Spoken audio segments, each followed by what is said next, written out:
Hello and welcome to the Fibonacci free video for Monday, January 8th. This is David, and we are taking a look at the S&P 500, which turned down from our Voodoo tree line near 47.97 a couple of weeks ago.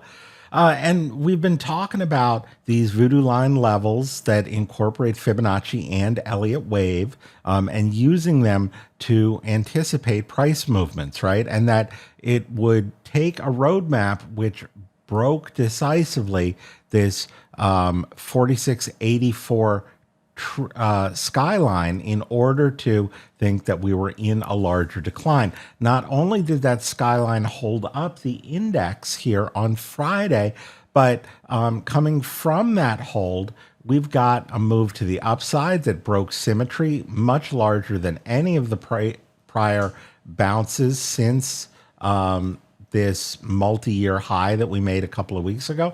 And that is strongly suggestive that a low is in, particularly so long as we hold these small degree moguls. It's going to set a target minimally to back above the origin of the pullback, right? So how much further? We're probably going to need to see some more price action to pinpoint which of the upside targets we might go to. But in the premium video, we will look at what some of those upside targets for the S&P 500 look like, but minimally looking up to that tree line from the 4684 skyline. And if we can find support above that tree line, then up further still. So I hope you found that useful, and I will see you at the next update. Hey, David here with Simpler Trading. Thanks for taking a few minutes to watch this video.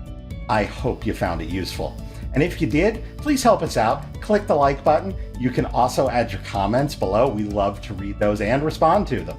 You can also click the bell icon. That will alert you whenever we have new and updated videos. And if you want to watch us trade in real time with our own money, you can visit simplertrading.com to learn how to sign up. Until I see you again, as always, good trading, and we'll see you at the next video.